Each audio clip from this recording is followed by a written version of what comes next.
Great, thanks. I'll apologise to anyone who, I was supposed to be here last week and Karina kindly swapped with me, so anyone who's expecting Karina Durley, I'm sorry, and I will try not to be too disappointing.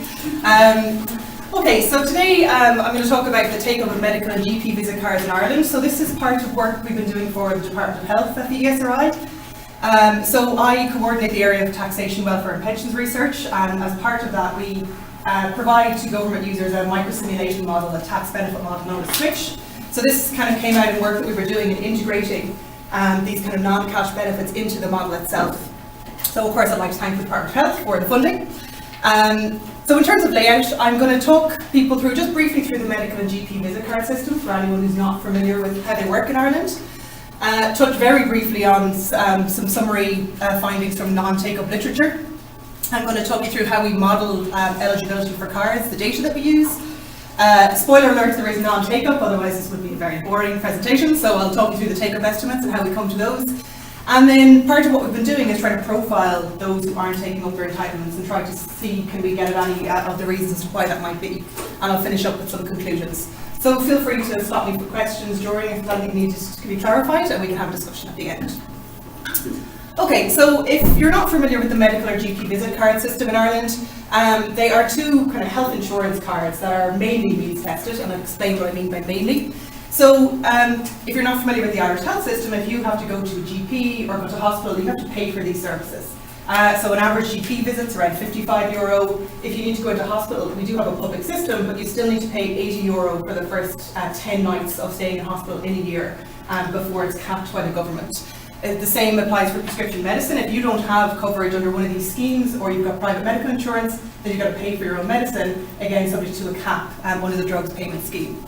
So what the medical card does is it provides a wide array of healthcare benefits. You get to go to the GP for free, you get to stay in hospital for free, you don't have to pay that €80 a night, you get your prescription medicines pretty much for free. You've got to pay a small €2.50 dispensing fee from the pharmacist, but you get your medicines for free. You get free dental care, you get access to community health services like public health nurse. And in addition to all those benefits, it also acts as a passport for additional services. So if you have a child that needs school transport and you've got a medical card, you get that for free, you don't have to pay state examination fees, etc. While this card obviously is giving a large array of entitlements, there was a fear that it was creating disincentives to go to work. So if you were going to lose your card upon going into work, then there might be a disincentive there. So in 2005, the government introduced the GP visit card scheme, which, as the name suggests, only allows you to go to the GP for free. Everything else you have to pay for. And the income limits are around 50% higher for the GP visit card than they are for the medical card. And you've probably heard in recent years there's a rolling out of these GP cards based on not means but on age, so the under 6s and the over 70s getting these for free now. So cards are awarded on a 3-year basis, so you get a card based on your means at the time you were assessed, and you get it for 3 years. So it is up to the individual to report if their income rises over these 3 years. People will be assessed after the 3-year period. There are different means based on whether you're over or under 70, there's different allowances. Whether or not you live alone, you live with family, there's allowances for children. And one thing I was kind of surprised when I started this work was you're allowed to offset all your housing costs and all your childcare costs against your income in order to qualify for a medical card. And that was certainly something I wasn't aware of at the time.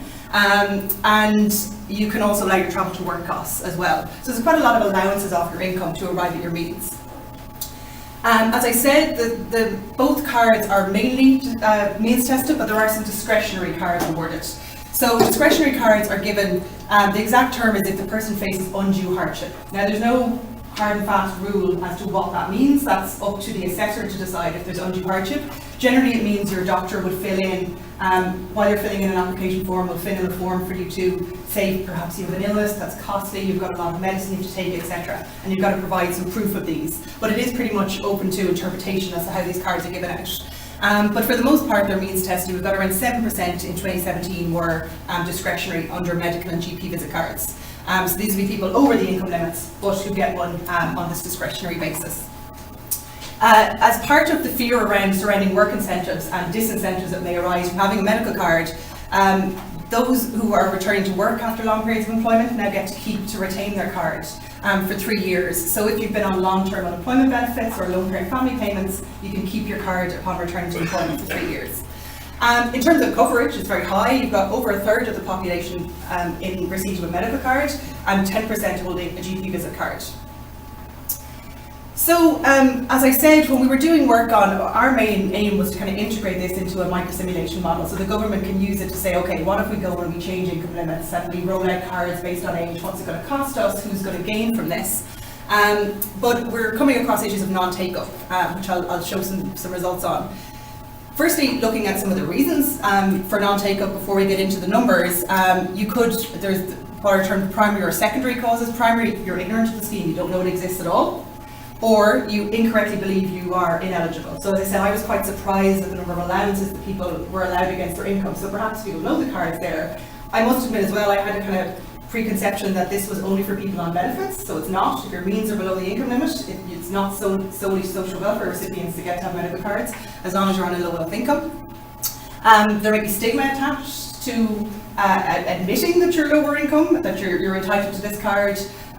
You have to go and apply for it, and as well as stigma, there's probably transaction costs. So having recently helped a relative fill in the form for this, I know that there is a bit of an administrative burden on filling in this form. I think it's still done on a paper basis, so you still have to print this out, send it in. In addition, the Department of Health tell me they're changing this in the moment, but now you apply for a card and you say you get rejected on means, then you apply for discretionary cards, then actually maybe you're eligible for GP cards. You have to keep applying under the 4 different means tested and discretionary cards, whereas they're trying to introduce a system where you apply once and you'd be assessed under all the different criteria to see if you're entitled to one.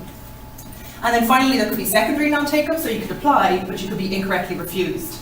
So I'm trying to get some numbers from Health on how many people actually appeal and are awarded cards.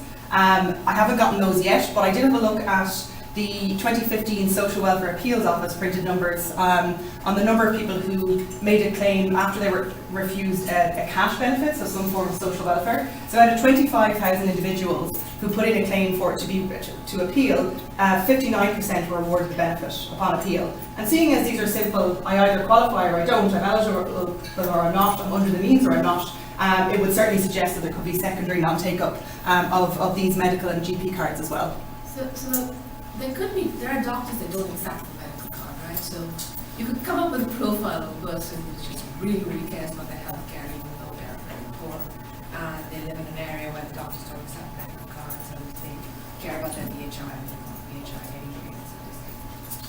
Yeah, well, actually, yes. That's a bit of an extreme example. Yeah, you certainly can. So exactly, you have to be accepted by a GP because the GP receives a capitation fee for you. Health tell me there's not a massive amount of rejection. So certainly there may be sometimes people in certain areas, doctors are kind of more overloaded and can't accept new claims. I don't have any numbers on that. I'm being told by Health it's not a massive issue that they see people facing. You do, I suppose, have the alternative to go to another GP, but maybe then, yeah, distance, if you're in a rural area. We do control for location and different things to try and get at that. But we will see a health insurance story coming out, and maybe you might have some insight onto what's going on there. If you're with a GP, then you get a medical card. Can they chuck you out? If they can refuse you, if they feel that no, we've reached our limit. I don't think there's. If you're already with them. If you're already with them, I think they can. Officially, I don't know anecdotally if there's a huge amount of evidence. Very anecdotally, but I remember helping someone apply for one of these cards, and their own GP said, "I'm actually hit my limit, but another GP in the practice will put you in under them." So, I guess we have to try and find information on how prevalent this is that people are being turned down by GPs. I haven't heard a massive amount of kind of anecdotal evidence to that effect, anyway. So just a brief summary of the non-take-up literature. While most of the research looks at the non-take-up of cash benefits, here we're focusing on non-cash benefit. But there are some important takeaways as well from the take-up of cash benefits. So a paper by Bargan et al. Looks at the take-up of social assistance across European countries, and this is a common finding across lots of different research that the take-up of cash benefits is linked to how much you're going to get. So if I'm going to get a large amount of the benefit, it may be worth that administrative hassle of me applying. If it's very low, then maybe I won't. So you can see that this might have a role to play in the take-up of these cards as well. If I feel that, say I'm in very good health, I'm never going to use this card, then I just don't bother applying because there's little value to me. So we're going to try and capture as many of these elements as we can. A paper by Bergava and Manoli points to the role of confusion surrounding entitlement and informational complexity. So what they did was they did a field experiment on individuals who weren't taking up the earned income tax credit in the States. So it's a kind of refundable tax credit aimed at lower income families. So they, from administrative records, they contacted individuals who seemed to be eligible based on their income, but they weren't in receipt of this. And they basically gave them a page saying, do you know this benefit exists? This is how much we've calculated you'd be entitled to based on your tax returns. And rather than filling in a longer form, usual form, they gave them a one-pager with a self-addressed envelope. Fill this in, send it back to us, to the authorities, and you can get this benefit. And surprise, surprise, take-up increased substantially when they did that. Again, some evidence. The numbers I'm going to present to you are based on 2013 data. In recent years, when the cards have been rolled out just on age basis, there's much higher take-up. So we've got 95% take-up on the age-based cards, which suggests that if you make it really easy for people, there's one criteria, I get it because I'm this age, then it certainly does seem to help with take-up rates. So do the old people still have to apply, or do they get it sent automatically? They still have to apply, yeah. Right. Yeah, you still have to apply. But I guess, I suppose it's much clearer then. It's like, I know I'm over 70 or I know my child's under 6, so there's no thought of, am I going to qualify for this?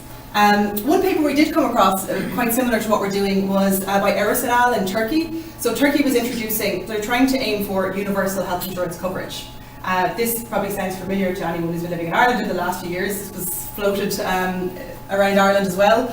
So what they did was they introduced, first of all, a means-tested health insurance card, the green card, and with the aim of trying to roll that out up the income distribution until they got universal coverage. And what they find is that they only get around a 44% take-up rate. So they use Silk data, figured out who's eligible, who's actually taking it up, and this is what they were getting. So why do we care about non-take-up? So we might view that non-take-up of a non-cash benefit isn't as serious because I'm not actually losing any money. If for every day that I don't apply for a cash benefit, I'm losing income. Whereas if it's a non-cash benefit, if I just put very little value on that or use it very little, then maybe it's not so serious in welfare terms. However, it would be serious if it were to impact upon welfare if people were facing large out-of-pocket expenses. So the Eris et al. Paper that I just discussed, they looked at expenditure data, like a household budget survey, and they found that, yeah, of the people who weren't taking it up, substantial numbers had very little healthcare expenditure, but 5% were spending more than 20% of their disposable income on healthcare costs. So it really seems irrational that somebody, if they knew it was there in that scenario, wouldn't actually take up the benefit. Another problem that's going to be faced is it's going to be difficult to achieve universal coverage. So we've heard of the Sláinte Care report. It's kind of planning out the next 10 years of healthcare in Ireland, and one of the aims of government is to roll out full universal coverage, certainly starting with the GP cards. That's going to be difficult to do if people don't actually take up their entitlement. So when we were over in Health presenting this work, they were saying even the age-based cards, it's good. They're looking at 90+% take up, but they're still not getting why everyone, 100% of people don't do this. And then this is purely selfish, but one of the reasons that we're doing this is to provide government with a micro-simulation model that they can say, okay, how much is it going to cost us, or how many people will be affected as we roll out the income limits? So if we increase the income limits by 10%, how many more people will get a card? We're planning on doing it gradually. And it's very difficult for us to do that if we don't take take-up into account. Because we're telling them these are the numbers that become eligible for a card, but we can't yet say how that's going to translate into actual take-up. So how do we identify it? So we're using Silk 2013 data. At the time, this was the most recent data we had running through our tax benefit model. So our tax benefit model is called a Switch. It's a standard micro-simulation model. We use it to calculate people's means. So we assess, people are assessed on a family unit basis. So we assess the family income, we take off income tax, social insurance, childcare costs, housing costs, any sort of allowances that are allowed against income, to say, okay, this family have an income limit that would make them eligible for one of the cards. We have all allowable costs except travel to work, because Silk doesn't capture travel to work, although we've done some robustness around that as well. So what we do then, we calculate the family's means, and then we assign them either as eligible for a medical card if they're under that income limit. If they're above the income limit for a medical card, below the GP visit card, then they're eligible for a GP visit card. And above that level, above those income levels, we say they're not eligible for any means-tested card. Yeah. I was just wondering, why is kids, because shockingly, I believe Karina also mentioned there was a delay in Switch in her presentation last week. Why is Switch so delayed? We're going to be up to 2015 data by this summer. First of all, we only get the data. We still haven't gotten even 2016 data from the CSO, so we get the that's part of data. it. So it's that. It's also a pain, basically, as someone who's done the data. We take the self data, but we have to fit it into, as you would have to do with any tax benefit model, into the structure for this tax benefit model. And it just takes, I mean, I think I had to do something up for the CSO, we use 700 variables from Silk in the model that go in because we're modelling healthcare, childcare, lots of different things, so it just takes time, and there's only so many of us. Right, because one worries that when you're basing things on 2013 data, the economy looks a lot different in 2018, and you're limiting your ability, you know what I mean? Yeah. And again, I know you want to have it more recent. Yeah, well what we're going to do is we're going to update this for the 2015 data when we get that as well, and past that, we're always going to be reliant on the CSO. It's slightly different. If you're using the model itself, we adjust the data, reweight the data to take account of the 2018 situation. So I can say, I can take this data, and it's not like we adjust it so that we're in line with the income distribution, the unemployment rates, the current ones. The problem here is we need a data year that is the same, running through the model that's the same as the underlying year, because the rules could have changed in 2018. So I say someone's eligible, and I'm comparing it to their actual card status back in 2013, so I have to have the same year for comparison. And this is what we do. We compare this eligibility or model card status with reported status. And this is kind of where we first came across the issue of take-up. So in looking at the numbers, why might models or eligibility status differ from actual, what people are reporting? Yes, I have the card, no I don't. They could have a discretionary card, so they're above an income limit, but they get one on a discretionary basis. They could have a retained card, so they've gone back to work recently. The travel to work costs, we played around with putting in average travel to work costs. It doesn't really change the results massively. There could be a misreporting of income in the Silk data, but given that at least the social welfare data comes from the administrative records, and I think the revenue is moving that way, the wage income as well, less worried about that. Changes in income and failure to report changes in circumstances are my suspicion of a lot of what's going on here. So I get assessed on day one, I get a card for 3 years. Yes, I am supposed to inform the authorities if my income changes. But what they did back in 2013, they did a spot check of around 2,500–3,000 cases. So they went out to people and reassessed them, and 27% of people lost their card based on that reassessment. So there certainly seems to be, either people don't really fully know they're supposed to be self-assessing or reporting their income, or they choose not to do it and they just take their chances when they get reassessed. But then the final one that we're going to focus on today is that people aren't taking up their entitlement. Is there any penalty if you kept on your medical card? No, not as of yet. So they're trying to now move towards at least a self-assessment, a monthly self-assessment. You've got to say, yes, I still satisfy the criteria, to kind of get people to admit if they do have a recent change in income. And because of that, I'm guessing because a lot of this is paper-based as well, it's not so quick. I think things may change. The move in revenue, or the tax authorities, is that income will now not be reported on an annual basis, but there'll be like a monthly reporting of income. So it may be possible that, but anyone who's dealt with this in Ireland, we've seen the problems with implementing the affordable childcare subsidy. Anything that we're relying on administrative data to be up to date tends to cause issues. Do you mean that revenue will report people's income monthly to the health authorities, or that people have to report their income to revenue? Your employer, so at the moment your employer sends in, I think it's a P35 at the end of the year. Yeah. They're planning on having the employer report to the tax authorities on a monthly basis. And do the tax authorities now share their information with them? There's still no sharing of information. So my understanding is the only time I can think of that revenue and social welfare at least shared information was to catch out the pensioners. Do you remember a few years ago, it was to identify pensioners who should have been paying income tax because they have an occupational pension and they weren't. So what happens is that the social welfare people report the income to the revenue don't report income to social welfare. I think that was on a once-off basis. I'm not sure. There are plans to kind of this integrated system under the affordable childcare scheme was, okay, we won't make you fill in loads of paperwork and forms. We as the government have all this information. GDPR, I don't know what's going to happen there, because we constantly are told by the CSO that this is going to, we're seeing the impact it's having. This kind of sharing of information or holding of information, I'm not sure what's going to happen there. The affordable childcare scheme was delayed and not rolled out fully this year purely because the systems couldn't talk to each other and weren't linked up. So we'll have to see, maybe when it happens for one scheme, it'll happen for everything. We'll have to wait and see. But you do have to provide, I think you should provide your P60 income when you're applying. So it's not that you just tell the health authorities what your income is. You have to get proof of this from the tax authorities. Claire, can I just ask? Yeah. So you mentioned earlier on that you yourself weren't aware of all of the kind of allowances you could write off on your income in terms of applying for the medical card. So there could be widespread misinformation on that basis. Those people, are they coming in under non-take-up, or would you have them in under travel to work costs or misreporting? Or where would they? I will explain the non-take-up people, how exactly we define non-take-up in the next slide. So just to start with, here I've just modelled, okay, here are the numbers of people who are eligible for one of the cards, medical, GP or none at all. That's what the tax benefit model is telling us. Across the left is what they've reported in the SELF data, so they have a medical or GP card. So the diagonal is where they agree. Yes, you're eligible for medical card and you report holding one. Yes, you're eligible for GP card and you report holding one. We see a little bit of disagreement in terms of 34,000 people we say are eligible for a medical card, but they report holding a GP card.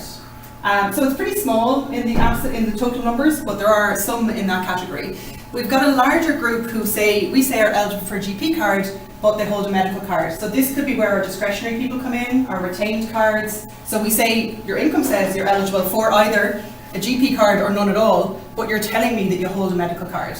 So that could be a whole group of discretionary card holders, retained card holders, people who haven't fessed up on their income, so where they currently reassess today, they would actually lose it, but they still report having one. So they're in those lines. What I'm going to focus on for now are just purely what I'm going to say are non-take-up. So I say you're eligible for a card, but you report holding none at all. So I don't confuse it with, it wouldn't make sense to say someone who's eligible for a GP card but reports holding a medical card isn't taking up a GP card. There's a very strong economic rationale. If I can get a medical card, even though my income says I'm eligible for a GP card, say I've got an illness or I've got a retained card, then I'm going to take up that higher value of the benefit. So I'm purely going to focus on these groups. And yes, you're right, we've ran the numbers with if we include average travel to work costs. These numbers drop slightly, but nothing major there. So we think we're isolating as much as we can the non-take-up population. And this is the group, these two are the groups that we're going to focus on. Okay. Yeah. Can I just ask a question? Sorry, it was covered by your intro, but let's say you were a young, let me just give an example, I shouldn't use it, but let's say you're a young guy who's no contact with the health system whatsoever. Is there any advantage to having a medical card? Exactly. There's no, a GP card, certainly not. If I don't ever go to a GP, there's no value to me, except maybe the peace of mind it gives you or kind of insurance. A medical card, unless I'm using something in the health service or I'm doing a state exam or my kids are going to school and I can get free travel for them, then it doesn't make sense. But there's evidence in Ireland that the cards are probably even overvalued. And a whole other area we're doing is trying to put a value on these cards. But there was a survey conducted by Helen Russell and I've forgotten the other author a few years ago of lone parents, and they were reporting such a high value on the card, even if their kids weren't sick or they never used it, just the peace of mind it gave to know that something will be covered. So trying to get a value on these things is really difficult, but sure, it could be very much, and that's what we try and do, pick up on, is it to do with health status or age or having children that makes you more likely to take up the card. So first of all, in terms of take-up estimates, it's going to be take-up of a medical card is just 1 minus the numbers who are eligible but don't report holding any card, divided by the total pool of eligible. Again, I'm excluding those holding the opposite card because that group, it's just, we have to do more investigation of who they are. And then likewise for GP visit take-up rate, it's 1 minus the numbers eligible who don't hold any card, any GP card or medical card, divided by all those eligible, excluding that group that reported holding a medical card. So initial numbers that we're getting on this, and I should say this is very preliminary, so if anyone has any input onto this, it's great. We've got take-up of around 74% of medical cards and only 10% of GP visit cards. So I think that comes back to that idea that these cards are inherently less valuable. So it could be that take-up or non-take-up is driven by, well, I just don't go to a GP, so it's not something that I bother with, basically. So I'll present some results from a probate analysis we've done, but just looking briefly at some of the descriptive statistics, certainly health seems to play a role in non-take-up. So if I look at those who take up a card, 6% of them report having very good health. It goes up to 43 to 48% of those who don't take up a medical or GP card. So those in really good health seem less likely to take up the card. Those who report fair health, a quarter of those taking up a card report fair health. It's only 7 or 9% amongst those who are eligible but don't take up the card. And the same for chronic illnesses. So 45% of those who take up a card have a chronic illness compared to the 25% in the overall population. If I look at the non-take-up group, eligible but not holding the card, only 15 to 16% have a chronic illness. So it does certainly see that health plays a role, and age seems to play a role as well. Obviously there's a link there. So what we're finding is the younger groups don't seem to be taking it up, as likely to take it up even if they're eligible. And the over 65s, so 27% of those who take up a card are in the 65 plus age category, only 6 to 9% not taking up a medical or GP card. So obviously health and age, there's going to be a link there. So we do a probit on our take-up outcome. So we say it's 0. We're focusing only on that population of eligible but not holding any card. It's 0 if you don't take it up, 1 if you do take it up, and it's conducted at the family unit level because that's how take-up, you get a card for all your family. An individual doesn't go off and get a card just for themselves, unless it's a discretionary card. So we control for things like, we're trying to, with the data we have, get as many of the reasons for not take-up without actually going out and doing a direct survey, basically, and questioning people on why they're not taking up these cards. So we control for family size, number of adults and kids, health status, the economic, marital status and age of what I call the chief economic supporter, so basically the highest income, the person with the highest income in the household.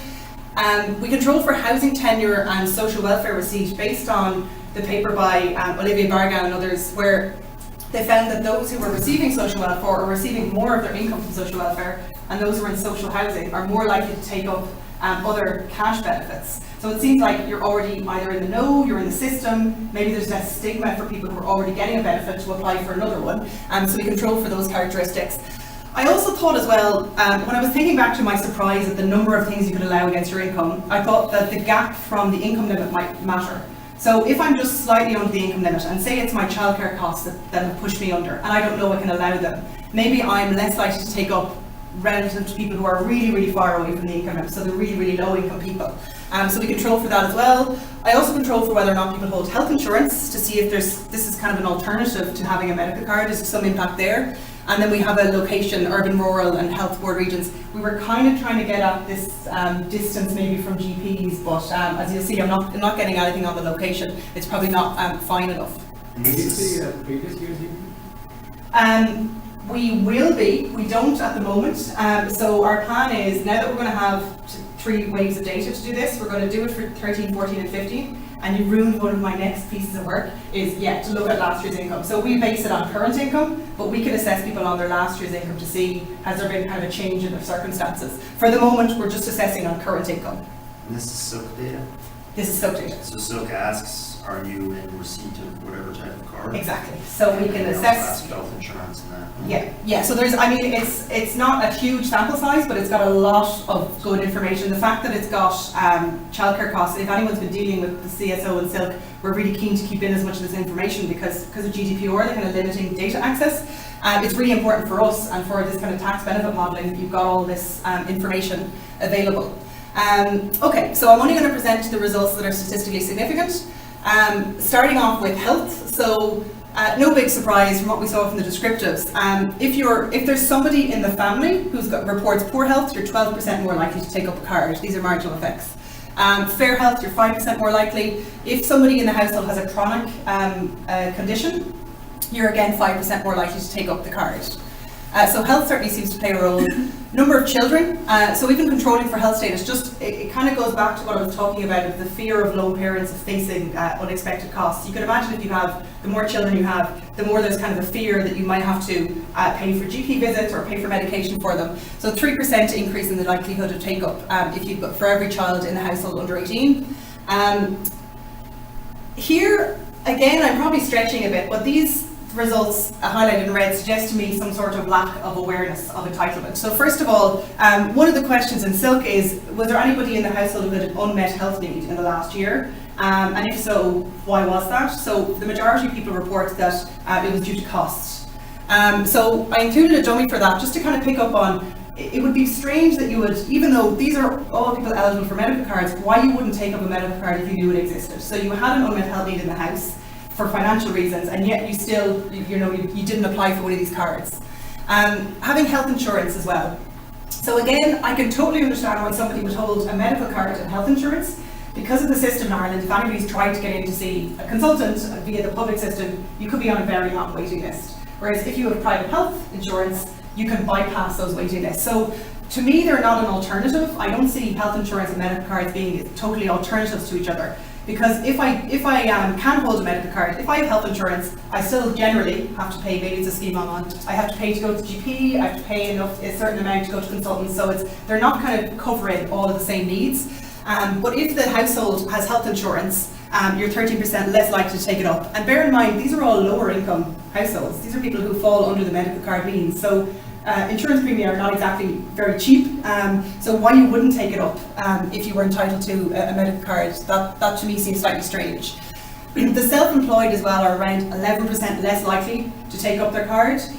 So people might have some insight into this, but for me, going into this, my idea was you only get a medical card if you're on social welfare benefits. Perhaps the self-employed, even if they're on low incomes and are entitled, they have a lot less connection with the social welfare system because they pay a reduced social insurance rate that really only qualifies them for state pension when they retire. So there's not a kind of habit amongst this group, a reliance on benefits, so maybe I'm just less aware that I'm actually entitled to it in the first place.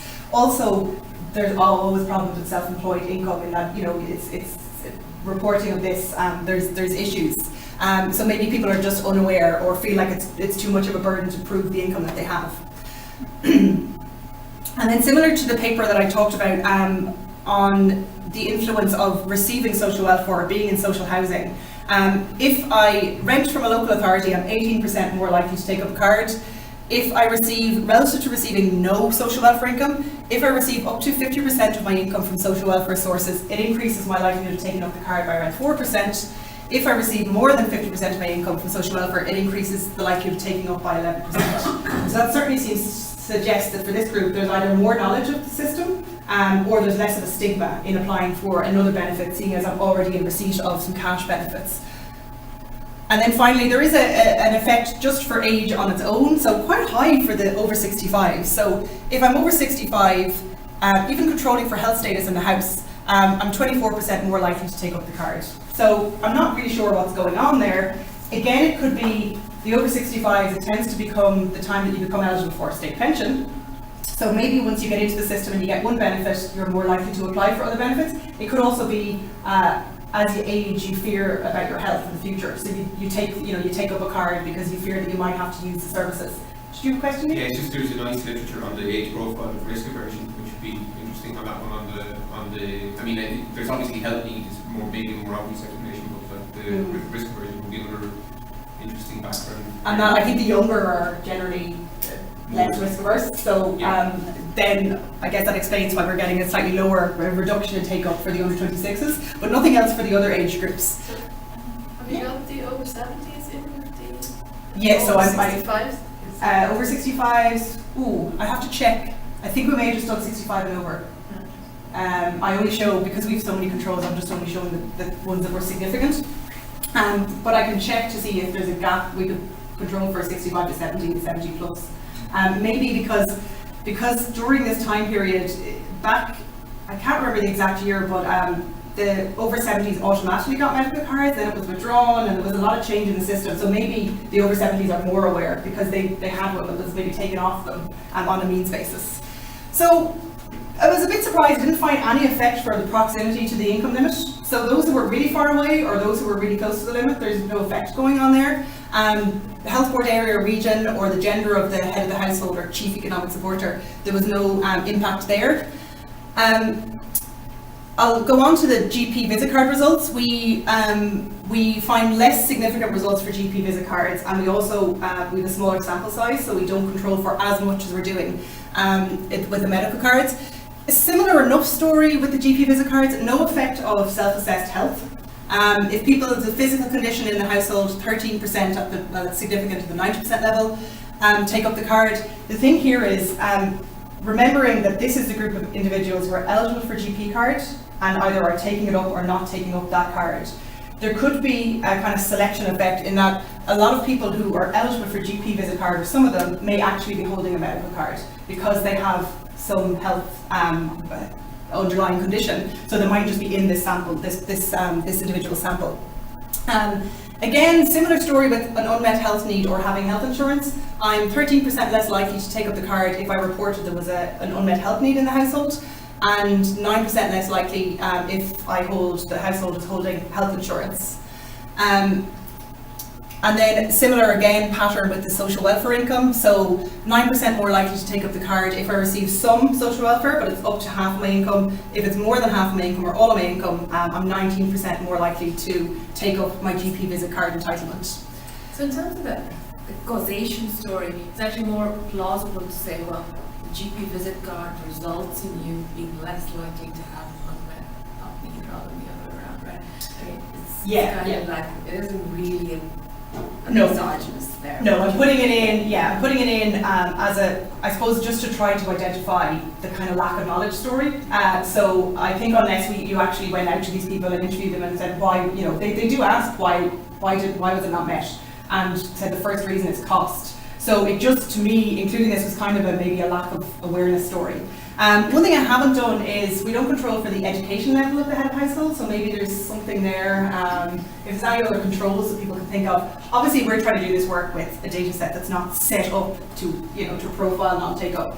What you'd like to do, and what I'd encourage the Department of Health to do, would be to actually go out and conduct a survey on to try and get to these awareness issues. Although I don't know if there's maybe fear of more people taking it up and it's going to cost more, so it's a bit of a difficult one. We didn't find any impact for the number of children in a family, marital status, housing tenure didn't play a role here, or again the gender of the head of household. So to conclude, we certainly find a lot more evidence for a higher non-take-up rate of GP visit cards. Again, this may be purely rational. It may be that somebody doesn't value it, they don't need it, so they don't take it up. So this value may play a role here. We do find evidence that families likely to face higher costs are more likely to take up the entitlements. So those in poor health, those with conditions, those with higher numbers of children certainly seem more likely to take up the card.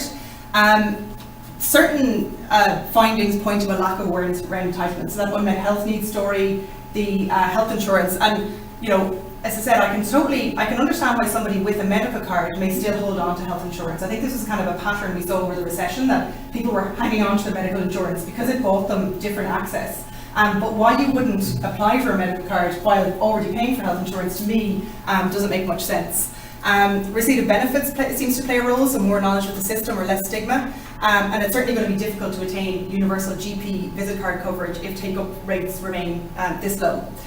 So future work we'd like to do, we'd like to pick up on the dynamic angle. So we do have a partial panel in the SILT data. So we've just been using 1 year of it, but we'll like to roll this out for a few other years of the data and use historical information. So first of all, I should be able to identify, they're not included in the take-up estimates, but those people on discretionary cards, because they're going to be people, it's an individual in a household who holds a card, because you get a discretionary card based on your own need, but not all your family will get them. So we should be able to identify those. Also look back at last year's income to see, did somebody qualify if we use annual income versus current income.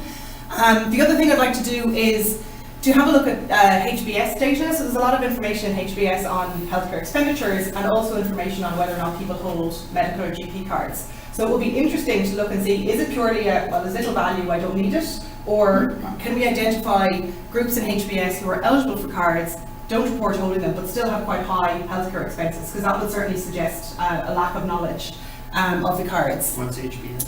Sorry, the household budget survey. So it's every 5 years, I think, it's the consumption and expenditure survey.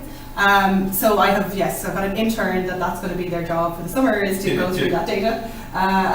Mainly also because it's nice, it comes from ISDA, it comes from the Social Science Data Archive here at UCD, so it's a lot easier to get your hands on. But I think that would be interesting if we find a pattern of what they found in Turkey with even 5% of people who are eligible spending more than 20% of their income on healthcare. That would certainly suggest a kind of a lack of knowledge or more awareness needed around the entitlements. And of course, I'm quite loud, so I'm telling everyone I know of all the costs that you can write off against your income. So you can get out there and spread the word with me as well. So have we seen an increase in take-up since you've been, preaching this? I have to look at the numbers. So I keep going, do you know you'd be entitled to this? So it's like now there's a queue of people outside my office and work going, what's this thing? Can I claim for this? So I should actually probably just quit research and go full-time on doing all this and make more money. Once I do the 2015 data, I'll see the Keane effect in take-up to see if that's paid off at all. Any other questions or suggestions?